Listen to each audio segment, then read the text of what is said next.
In this video, we continue our discussion on Chapter 6, where last time we revisited our data from the St. Louis Federal Reserve. Now today, we will develop our explanation on how an economy grows by considering long-run growth, aggregate production, and then conclude by considering labor force and productivity increases. With this in mind, starting with growth, we left off last time by stating to develop our explanations for an economy, we should first focus developing on why an economy grows. In that by understanding long-term growth, we can then focus on deviations from this and why full employment may not always hold. In terms of our annual 1948 through 2021 data set, this means explaining why the United States on average grows at a rate of 3.12% each year. With this in mind, defining long-run growth then, this is going to be defined as permanent increases in the capacity for an economy to produce, where our immediate question then is, well, how does this occur? To answer this question, let us work backwards from what occurs in transactions in product markets. Well, in product markets, buyers purchase goods and services, where these goods and services that were purchased by the buyers were produced by firms, where these firms produce their goods and services using the factors of production and technology. So growth then will depend on factors of production and technology available. In that for more goods and services to be produced, it must be the case that either more factors of production are used or that existing factors of production are more productive, in which productivity is output per unit per factor of production. So then what this means in terms of our story for growth then is that an economy can produce a level of goods and services with its factors of production and technology, where should there be an increase in the factors of production available, then the level of goods and services that can be produced will increase. Alternatively, should there be an increase in productivity, then the same amount of factors of production can produce a greater level of goods and services than before, where this level of goods and services will be the max amount that this economy can produce with its current factors of production and technology available, and for now we will label as potential real GDP, and we will define momentarily. So then with that story that we have developed, we can represent this graphically and examine it via an aggregate production function, in which a production function shows us the relationship between factor inputs and output, where here our factor inputs will be the factors of production of labor, capital, entrepreneurship, and land, as well as technology, and our output will be real GDP, where here we will focus on the factor of production of labor, and what we will do is let technology and our remaining factors of production remain constant. This will allow us to look at our story graphically, and what this means in terms of our story of growth that we'll be seeing then is that it will be based upon increases in the labor force of an economy as well as increases in labor productivity. Now, in terms of the production function in general though, there will be two key properties that we will assume and observe in the production function as well. The first is more is better, in that as more of an input is used, more of an output can be produced. So with respect to labor, what this means as more labor is used in an economy, then that means there will be increases in real GDP that can be produced. The second will be diminishing marginal returns. That is, the marginal physical product declines as more of an input is used, holding all other factors equal. What this means is that although more is better, additional amounts of labor will not be as productive as prior units. This is a statement on the marginal physical product, which is additional output that can be produced from an additional unit of input. That is, how much more real GDP can one more labor resource in the economy produce? Well, by more is better, the answer will be a positive amount, and as we start adding one more additional labor resource to the economy to produce goods and services, we'll get positive amounts, but the amounts that we start getting back will be declining. And in terms of the marginal physical product, it's going to be the slope of the production function. So this means mathematically it can be calculated as the change in real GDP divided by the change in labor, or in other words, y2 minus y1 divided by x2 minus x1 with respect to real GDP and labor. With all this in mind then, the way that we'll proceed in terms of conveying our story for growth in an economy via an aggregate production function is by example, where in our example economy, suppose that we have an economy with a potential labor resource pool of 100 individuals. That is, at full employment, this economy could potentially use 100 individuals, and let us also assume that this economy has a fixed amount of technology and other factors of production such as capital available to them. With this information, we can represent their production process below via the aggregate production function on the left, and we can also examine their marginal physical product, and we have a table representation for both on the right as well. In terms of our graphs, we'll have real GDP on the vertical axis, and we'll have labor on the horizontal axis. And starting with our production function, we see we have an upward sloping red curve representing a production function. Given that it's upward sloping, this indicates a positive relationship between labor and real GDP, which allows us to see more is better. We could also more concretely observe this in that if we were considering movements from point A to B, B to C, C to D, D to E, and E to F, in which potential labor used varies from 0 at the minimum all the way to 100 at the full employment amount, we see that real GDP at its minimum is 0 and at its maximum is 500. Or in other words, as labor is increasing, real GDP produced increases as well. That is, more is better. And additionally, with respect to being able to see the full amount of labor that this economy can use, we can also see potential real GDP occurring at that full employment labor level, in that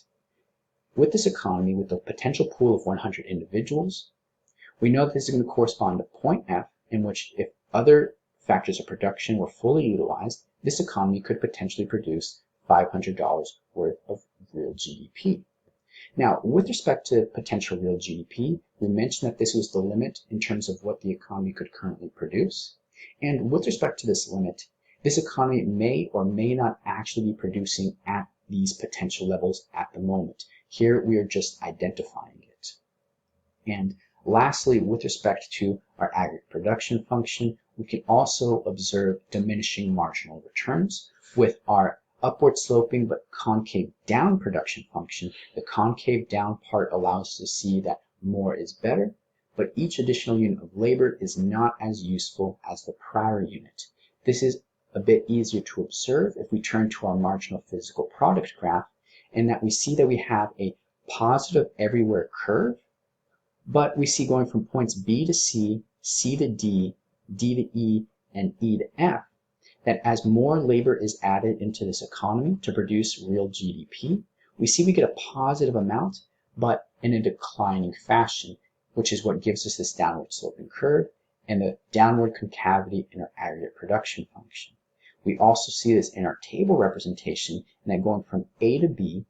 this economy adding 10 units of labor, we see that real output goes from 0 to 100, or in other words, each of those 10 workers contributes $10 to real GDP, where if we were to repeat this process from B to C,